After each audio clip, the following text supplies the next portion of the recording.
Bonjour à vous. Aujourd'hui, je vais vous parler de cyclobiosophie ou encore de biographie spirituelle. Qu'est-ce que la cyclobiosophie? Eh bien, ce terme tire son étymologie du grec. Cyclo, c'est les cycles, bio, la vie, et sophie ou sophia, c'est la sagesse. Donc, c'est littéralement la sagesse des cycles de vie, des cycles de notre vie. Nous naissons tous un jour et nous allons, à partir de notre naissance, suivre une évolution qui va passer à travers un certain nombre de stades, qui sont des stades obligés en ce qui concerne les stades biologiques, le fait de se lever, de marcher, de commencer à parler et d'être capable de dire je, c'est-à-dire de se distinguer des autres, d'aller à l'école, d'apprendre à utiliser notre mental, notre pensée, et puis de passer par la puberté jusqu'à peu près à l'âge adulte, qu'on considère être vers la vingtaine. Pour les Romains, l'âge adulte était plutôt vers la 29e, 30e année, parce qu'on considérait qu'il fallait tout ce temps pour que la personnalité vraiment se forme. C'est pas illogique parce que c'est lié au cycle de Saturne et Saturne est le cycle de la structure, le cycle, la planète elle-même met à peu près 29 ans pour faire le tour du zodiaque et notre coccyx, notre sacrum, les derniers os du sacrum ne se soudent que vers la 29e année et la planète Saturne est également le maître des os et du squelette. Donc on voit qu'il y a un parallèle entre Saturne, ses 29 ans et le fait d'avoir une personnalité qui soit vraiment née dans le monde. De ce point de vue-là, on peut considérer que entre notre naissance et notre 30e année, on acquiert finalement les capacités de nous débrouiller dans la vie. Donc on naît à la vie biologique. Qu'entre 30 et 60 ans, on commence à pouvoir manifester la personne unique qu'on est. Et puis à partir de la soixantaine, on peut commencer à travailler sur une grande œuvre personnelle. Là, c'est schématiquement la vie telle qu'elle peut se présenter au niveau spirituel et au niveau évidemment biologique. Mais la vie humaine, on peut aussi la représenter sous la forme d'une année symbolique avec ses 4 saisons. Nous avons la saison du printemps qui correspond à la petite enfance depuis la naissance jusque vers la 21e année. Nous avons ensuite la saison de l'été qui correspond grosso modo entre la 21e et la 42e année. Nous avons ensuite la saison de l'automne qui s'étend de la 42e jusque vers la 56e, 63e année à peu près. Et nous avons enfin la saison de l'hiver qui s'étend de 60-63 ans jusqu'à la fin de notre vie. Et ces 4 saisons-là ont leur raison d'être, puisque quand nous arrivons sur Terre, dans un corps humain, eh bien, nous devons déjà apprendre à le maîtriser. C'est ce que fait le petit enfant entre sa naissance et sa 7e année à peu près, où il apprend à maîtriser son corps physique, il découvre le monde. Cet enfant, ce petit enfant, durant ses 7 premières années, fait cette expérience du monde et acquiert ainsi la maîtrise de son corps physique.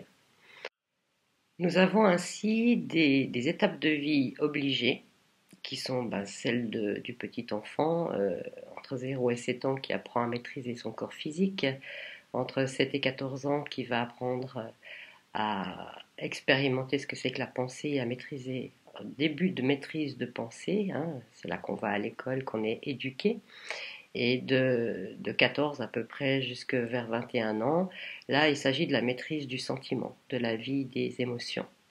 Donc ça c'est des passages obligés que tout le monde vit, parce que bien évidemment il faut apprendre à utiliser son corps physique, à utiliser sa pensée, à utiliser son sentiment sans se laisser emporter par des émotions, par des sympathies et des antipathies.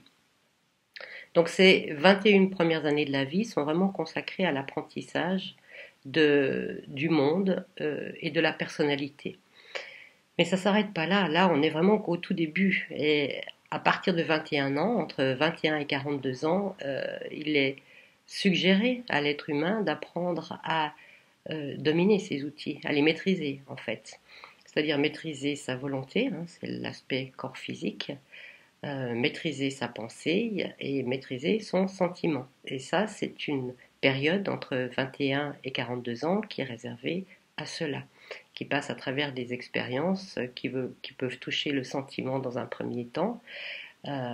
C'est-à-dire qu'on va essayer d'affiner sa sensibilité, parce que plus la sensibilité est affinée et plus nos perceptions deviennent subtiles, et sur la base de cette subtilité, de ces perceptions affinées, on peut développer une pensée riche.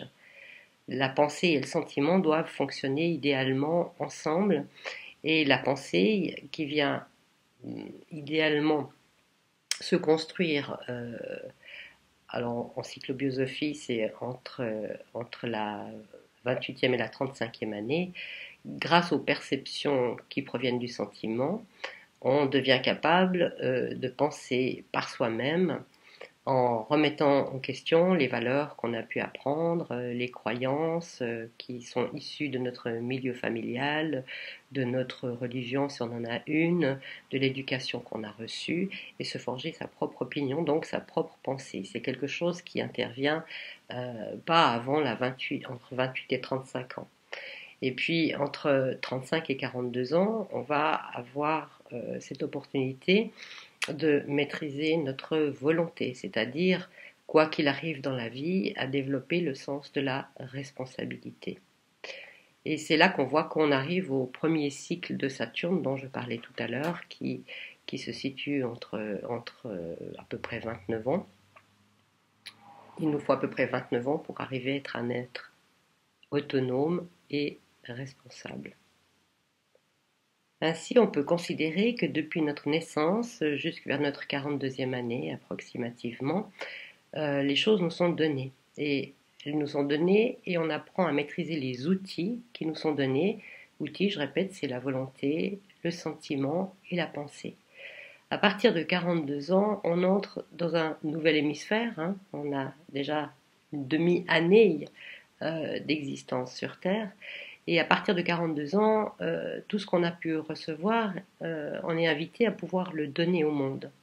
Idéalement, dans une vie, on ne devrait pas rester bloqué sur son égoïsme et avoir besoin de recevoir de la part du monde. Il y a un moment donné où, après avoir reçu, il est logique qu'on commence à donner. À partir de 42 ans, on rentre dans une phase de créativité, de collaboration avec les autres, où il est important d'arriver à manifester la personne qu'on est. Et c'est cette période-là qui est la période de l'automne, qui se situe entre 42 et 60 ans à peu près, où on donne au monde ce qu'on a pu recevoir, ce qu'on a compris, ce qu'on est capable de transmettre aux autres. La transmission est très importante, et pour transmettre, il n'est pas nécessaire d'avoir fait des études spécifiquement. On peut transmettre une expérience, un savoir, une connaissance qui ont été acquises à travers les expériences qu'on a faites. Donc ce n'est pas forcément quelque chose d'intellectuel, ce n'est pas un enseignement dans le sens scolaire du terme, c'est transmettre la personne qu'on est et les acquis que l'on a. Donc ça concerne tous les domaines de vie. Et à partir de la soixantaine environ, jusqu'à la fin de notre vie, on peut moissonner, récolter les fruits de notre existence, mais on va aller s'investir encore plus loin. On va avoir envie de contribuer vraiment à notre société et à transmettre à un autre niveau à ce moment-là des impulsions qui sont tournées vers l'avenir et vers l'espérance. Parce que à partir de la soixantaine, c'est vrai que vers 63, 64, 65 ans, on met les gens à la retraite, mais ce moment de retraite est un moment bénéfique parce qu'il permet aux gens qui sont dégagés de l'obligation de travailler de pouvoir transmettre ce qui leur tient vraiment à cœur et de pouvoir œuvrer à des projets qui sont souvent des projets collectifs, de stimuler des gens beaucoup plus jeunes de manière à apporter des impulsions plus spirituelles dans le monde. Maintenant, chacune de ces 4 saisons peut être vue dans le détail, c'est-à-dire que chacune de ces 4 saisons est composée de 3 mois. On va rester dans cette image d'une année spirituelle, c'est beaucoup plus facile pour arriver à comprendre ce que c'est que la cyclobiosophie. Et chacun de ces mois vaut 7 ans, 7 années. Et chacun de ces mois qui vaut 7 ans est sous la maîtrise d'une planète en particulier qui symbolise ce qu'il y a à acquérir à travers cette période. Si on revient au moment de la naissance, Donc la première saison, on va démarrer une saison dans le sens tropical du terme, c'est-à-dire au moment de l'équinoxe du printemps. Donc la première saison, c'est le mois de mars. Et le mois de mars, c'est celui de l'enfant entre 0 et 7 ans qui, comme je l'ai dit tout à l'heure, apprend à maîtriser sa volonté et son corps physique. Et il est sous la régence de la Lune. Ce qui paraît logique, la Lune, c'est la petite enfance. Et c'est le lien très fort que l'enfant a encore avec sa mère. On peut dire que durant les 7 premières années de sa vie, l'enfant est encore terriblement dépendant, ce qui est normal, hein, de son milieu familial, de sa maman et des autres. Il n'y a pas encore cette autonomie qui va se faire petit à petit à partir de la 7e année. Et là, on rentre dans le mois suivant, qui est le mois d'avril, de 7 à 14 ans, où l'enfant, qui est souvent d'ailleurs à l'heure actuelle déjà scolarisé, en fait, ce qui nous montre qu'un enfant peut être scolarisé, c'est à partir du moment où il perd ses dents de lait et commence à acquérir ses dents définitives. Ça veut dire qu'il est capable de mâcher, symboliquement, des enseignements qu'on lui donne avec ses propres dents. Les mâcher, évidemment, les digérer aussi.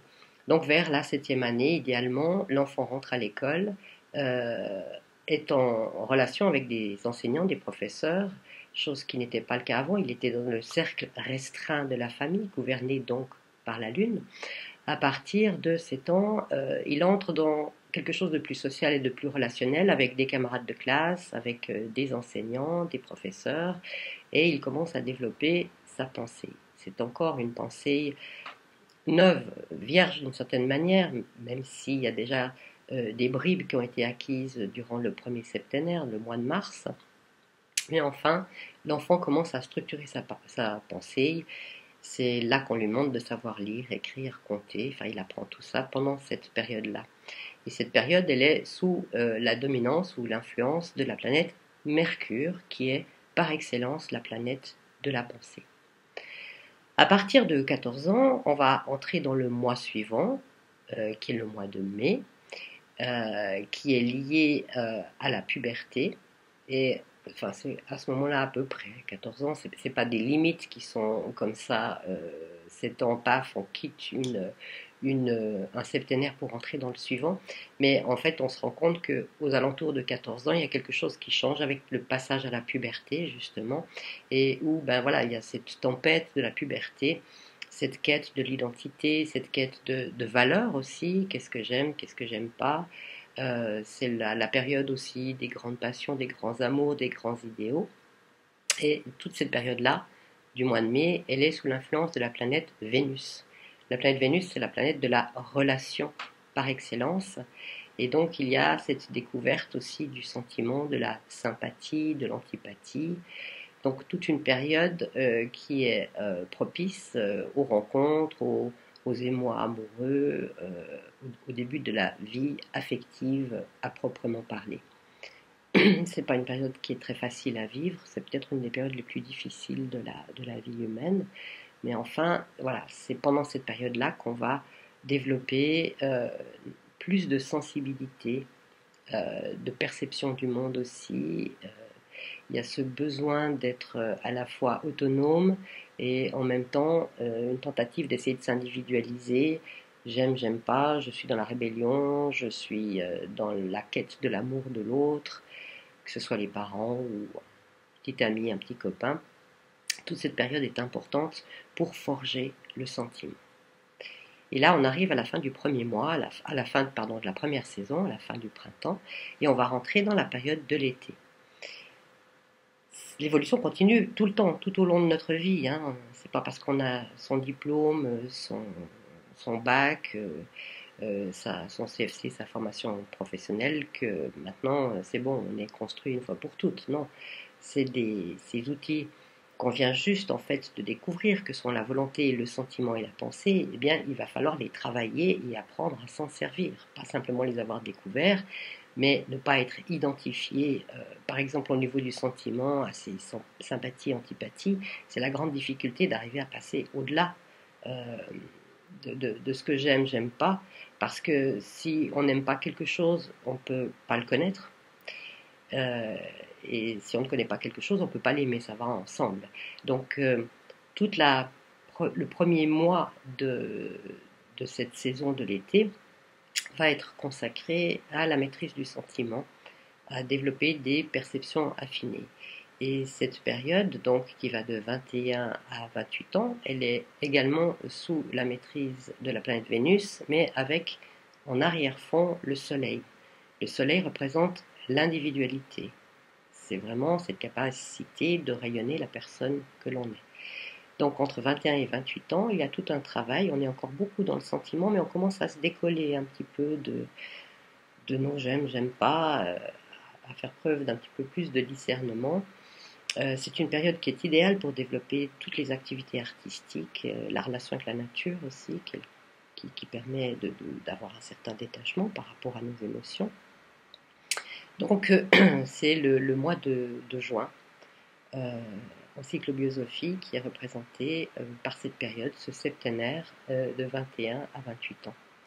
Et puis à partir de 28 ans jusque vers 35 ans, on va rentrer dans le mois de juillet, qui est lié de nouveau à une planète qu'on a déjà vue, qui est la planète Mercure, avec toujours en arrière-fond le Soleil, l'individualité. Et la planète Mercure va nous demander de maîtriser notre pensée. Maîtriser notre pensée, ça passe à travers le discernement intellectuel, c'est-à-dire, voilà, on m'a appris un certain nombre de choses, j'ai des croyances, il y a des valeurs qu'on m'a inculquées, alors qu'est-ce que ça vaut pour moi ces valeurs? Est-ce que je me conforme à ces valeurs ou est-ce qu'il y a d'autres valeurs auxquelles j'aspire? Est-ce que les croyances de mon milieu, j'épouse les mêmes ou est-ce que je me pose des questions sur ces croyances? Est-ce que je ne vais pas développer d'autres formes de croyances, de pensée? Donc il y a tout ce travail de la pensée qui se fait entre 28 et 35 ans qui permet de développer une pensée qui soit le plus individualisée possible. C'est-à-dire on se pose des questions sur le monde, on se pose des questions sur soi-même, on essaie de discerner et d'avoir ainsi une opinion qui nous soit personnelle. Ça c'est le mois de juillet. Et puis à partir de 28 ans, on va rentrer dans la saison d'août, qui est la saison qui est liée à notre volonté, qui est gouvernée, alors toujours en arrière-fond par le Soleil, mais par la planète Saturne. Saturne, c'est un miroir de la Lune de la petite enfance. Saturne, c'est la planète de la responsabilité et de l'autonomie. Est-ce que je suis apte à me sentir autonome avec ce que j'ai acquis et à mener ma vie comme moi je l'entends et non pas comme les autres l'entendent? Donc ce processus d'individualisation se poursuit jusque dans la volonté. C'est-à-dire, c'est quoi ce processus d'individualisation dans la volonté? Eh bien, c'est la capacité de ressentir qu'on est responsable de nos actes et donc des conséquences de nos actes. À partir de vers 42 ans, on ne peut plus trop se payer le luxe de dire c'est pas de ma faute, c'est la faute de l'autre. Il y a vraiment cette nécessité de devenir responsable de nos actes, mais ça donne une immense liberté quand on se sent responsable. C'est pas une fatalité, c'est pas un poids, au contraire. Liberté et responsabilité vont ensemble. Et sécurité et dépendance aussi. On ne peut pas être libre et en sécurité, c'est antinomique. Donc, entre 35 et 42 ans, on va avoir l'opportunité de découvrir notre autonomie, ce qui fait de nous des êtres uniques et des êtres uniques qui vont suivre leurs propres aspirations et leurs propres impulsions sur la base d'une morale, d'une éthique qu'on aura développée durant le mois de juillet, le mois qui était sous la gouvernance de Mercure, et également sous cette capacité à prendre du recul par rapport aux attractions, répulsions du sentiment. Donc idéalement, vers la 42e année, à la fin de cette période Saturne-Soleil du mois d'août, on devrait être capable d'aligner notre pensée, notre sentiment et notre volonté de manière à agir ce que l'on ressent comme étant juste et que l'on a pensé aussi correctement que possible. À ce moment-là, vers la 42e année, on peut dire qu'on est vraiment né sur le plan biologique. On est vraiment totalement incarné. Et à partir de 42 ans, eh bien, on va entrer dans l'autre partie de l'hémicycle de cette année spirituelle où tout ce qui a été acquis, tout ce qui nous a permis de devenir autonomes, tout ce qu'on a pu comprendre, nous permet de transmettre. C'est ce que je disais au début, à partir de 42 ans. Ça ne veut pas dire qu'on ne peut pas transmettre avant, mais la maturité nécessaire pour pouvoir transmettre et le poids. On est sorti d'une période liée à Saturne. Saturne, c'est le plomb, c'est le poids, c'est la stabilité. C'est difficile avant d'avoir une quarantaine d'années, d'avoir suffisamment de poids pour pouvoir transmettre ce qui a de la valeur à nos yeux. Donc, à partir à peu près de 42 ans, on va entrer dans le mois de septembre, qui donc va s'étendre entre 42 et 49 ans. Et ce mois-là, il est lié à la planète Mars. La planète Mars, c'est la planète par excellence de l'action, de la volonté, mais dans ses aspects les plus élevés, c'est une action qui doit être faite au service des autres. Dans Mars, le côté positif de Mars, c'est la capacité d'agir avec compassion. Et idéalement, c'est une période pendant laquelle on devrait pouvoir développer la fraternité, c'est-à-dire ce sens de co-responsabilité qui fait qu'on s'engage dans des projets avec d'autres parce qu'on a un idéal qu'on veut servir et qu'on veut atteindre.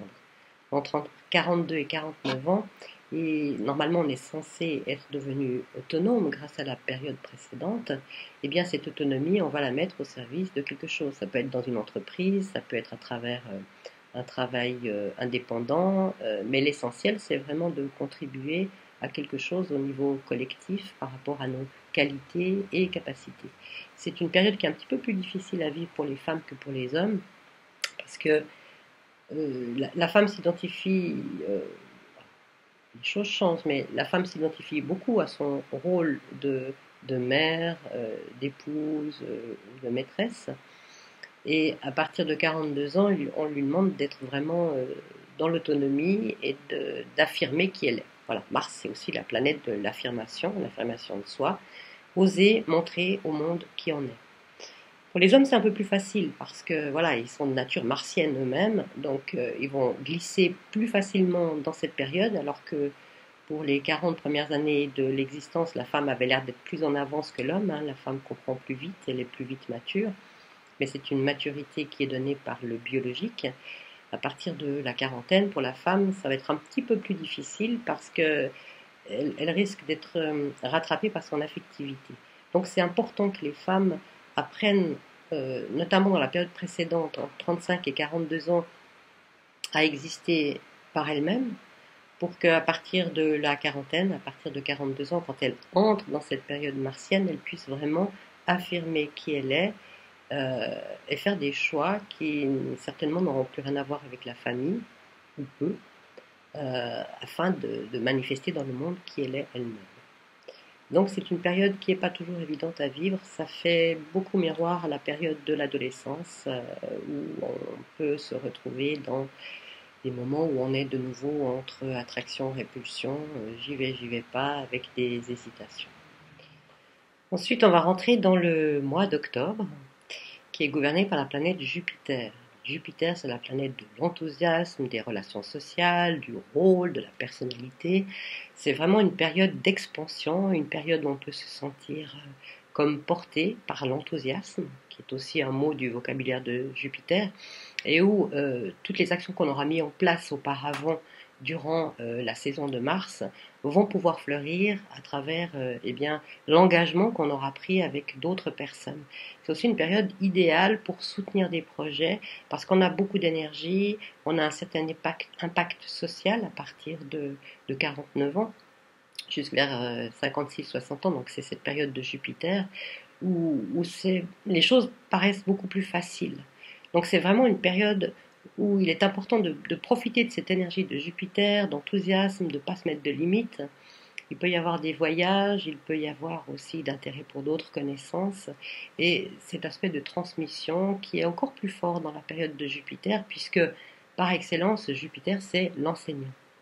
Donc c'est une période où en général, on vit les choses de manière positive, satisfaisante. Et puis, une fois qu'on arrive à la fin de cette période, entre 56 et 60 ans, on va rentrer dans la période de Saturne, qui est en fait liée au mois de novembre et où on rentre en fait dans l'hiver, symboliquement. Saturne, alors bien sûr, les astrologues voient en Saturne cette planète de l'austérité, de la rigueur, de la vieillesse, mais en fait Saturne possède intrinsèquement une notion de sagesse, et c'est la sagesse pratique. Jupiter, c'est la sagesse au niveau de la pensée et des connaissances. Saturne, c'est la sagesse pratique. Et jusqu'à la fin de notre vie, on peut dire qu'on est gouverné par Saturne, même s'il y a des sous-dominantes pour chacune des 3 saisons d'hiver. Saturne, c'est vraiment cette notion de sagesse pratique, c'est-à-dire tout ce qu'on a acquis dans le sens d'agir, d'action, d'être dans le monde, de construire d'une manière ou d'une autre, c'est lié à la planète Saturne. C'est vraiment la connaissance concrète et la transmission de connaissances concrètes.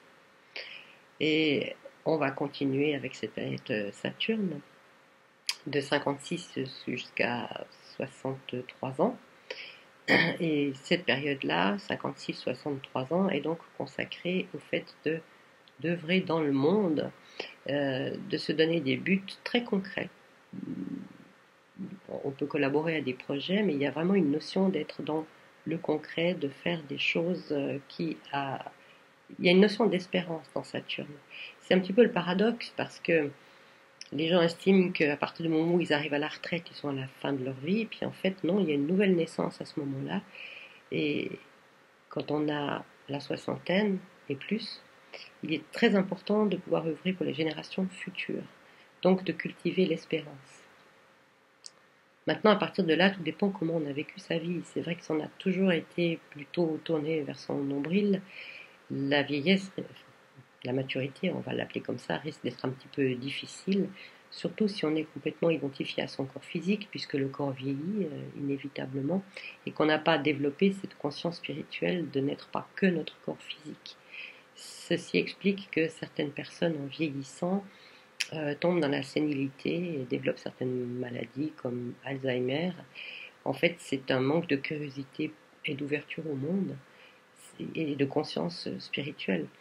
Si on reste conscient jusqu'à la fin de sa vie de cet élément de spiritualité, qu'on est un être spirituel, on peut vieillir. Alors, un petit bobo, bien sûr, c'est inévitable, mais on peut vieillir en restant heureux, joyeux, gai, avec de l'espérance, avec des enthousiasmes, avec l'envie de s'engager pour des nouveaux projets, même si on ne verra pas l'aboutissement de ceux-ci.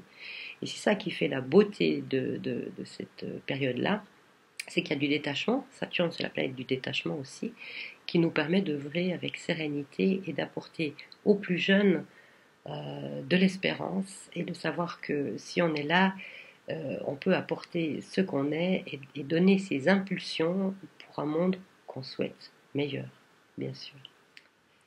Maintenant, ils sont rentrés dans les détails, cette année spirituelle humaine, qui est divisée donc en 12 saisons, eh bien, c'est un rythme global pour tout le monde, mais qui peut être individualisé en fonction du thème natal de chaque personne. Et c'est là où la cyclobiosophie devient intéressante, parce que même si nous avons tous les mêmes défis à certains âges, il y a des choses à développer, il y a des choses à comprendre, il y a des choses à maîtriser, la manière dont on va le faire, les outils qu'on a à disposition et les obstacles éventuels vont être différents d'une personne à l'autre.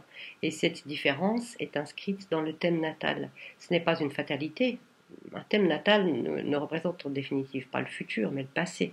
C'est-à-dire, il nous montre tel qu'on arrive avec nos potentiels. Mais un thème natal ne va jamais nous dire si on va utiliser nos outils. Donc, notre libre arbitre, ça c'est quelque chose qui se fait au cours de la vie. Il y a des événements qu'on va rencontrer qui sont prévus, mais ce qu'on fait des événements, ce qu'on fait des rencontres, ne dépend que de nous, de notre propre libre arbitre.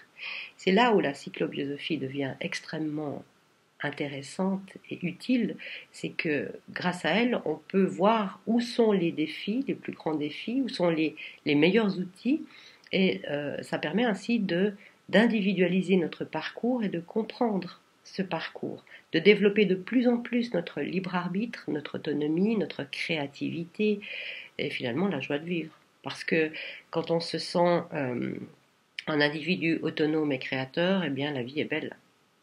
Même si on vit une période en ce moment qui n'est pas très facile, la vie est belle et la vie est bonne. Donc les obstacles qu'on peut rencontrer sur notre chemin sont l'opportunité d'aller toujours plus haut et plus loin, parce que c'est grâce à ces obstacles qu'on va découvrir qui on est. J'ai une notion des obstacles, moi je les appelle les bornes sur le chemin. Quand on se confronte à un obstacle, à quelque chose qui ne va pas, que les choses ne vont pas comme on voudrait, ça nous oblige à une remise en question. Et cette remise en question, en général, nous fait aboutir à découvrir des capacités, des ressources qu'on ignorait posséder. Donc les obstacles sont des bornes, sont des aides, et c'est pas du tout quelque chose qui veut nous empêcher de l'avant, c'est quelque chose d'aller de l'avant, c'est quelque chose qui nous dit oh tu peux faire mieux. Donc les cours, la formation que je propose en cyclobiosophie est une formation assez complète, mais assez facile à comprendre et à intégrer. Ça c'est peut-être important pour les gens à qui l'astrologie ferait peur. Il ne s'agit pas de faire de savants calculs, maintenant on a des ordinateurs, ça nous facilite beaucoup les choses. Quand j'ai commencé l'astrologie, je devais monter manuellement les thèmes à la main, calculer le pas des planètes, comment elles se déplaçaient. Tout ça maintenant on a des ordinateurs et merci, c'est quand même beaucoup plus facile, ça prend beaucoup moins de temps.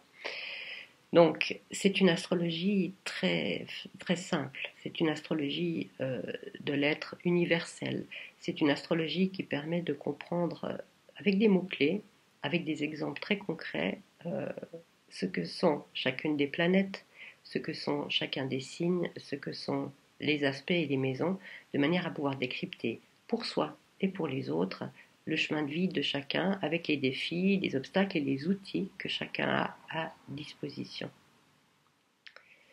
Cette formation va vous permettre de comprendre et de revivre des moments de votre passé, de vraiment comprendre ce qui aurait pu ne pas l'être à ce moment-là. Et elle va aussi vous permettre de vous situer par rapport où vous en êtes maintenant et d'avoir des projections sur l'avenir, ce qui vous sera possible de développer par la suite, quels sont les meilleurs moments, quels sont les meilleurs outils que vous avez à disposition. Donc c'est vraiment une formation complète qui va vous amener une ouverture, une très grande ouverture sur le monde et sur les autres. Elle est utile, cette formation, pour vous-même, bien sûr, mais elle est aussi utile pour les autres. C'est-à-dire que si vous êtes enseignant, si vous êtes thérapeute, si vous êtes médecin ou psychiatre, le fait d'avoir ces connaissances-là vous permet très rapidement de pouvoir cerner où la personne en est, quels sont ses défis, en fonction de la saison dans laquelle elle se trouve et en fonction des positions planétaires du thème de naissance et de ce qu'on appelle les transits. Je ne vais pas aller plus loin par rapport à ça parce que ça ferait trop de choses à expliquer dans cette vidéo, mais je peux vous promettre que si vous suivez cette formation, c'est quelque chose que vous allez acquérir très facilement, aisément, et que vous allez y prendre surtout beaucoup de plaisir. Donc il y aura au cours de cette formation toute une partie théorique bien sûr, mais il y aura beaucoup de pratiques sur votre thème, sur le thème de personnes proches, sur le thème de personnes connues, parce que ça vous permettra ainsi de bien saisir toute la profondeur de la cyclobiosophie et d'en faire un outil qui vous ouvre complètement à tous les possibles, nos limites, comme on dit. Voilà, j'espère que cette présentation vous a donné envie de découvrir la cyclobiosophie et n'hésitez pas à me contacter sur mon site et j'aurai grand plaisir à vous rencontrer.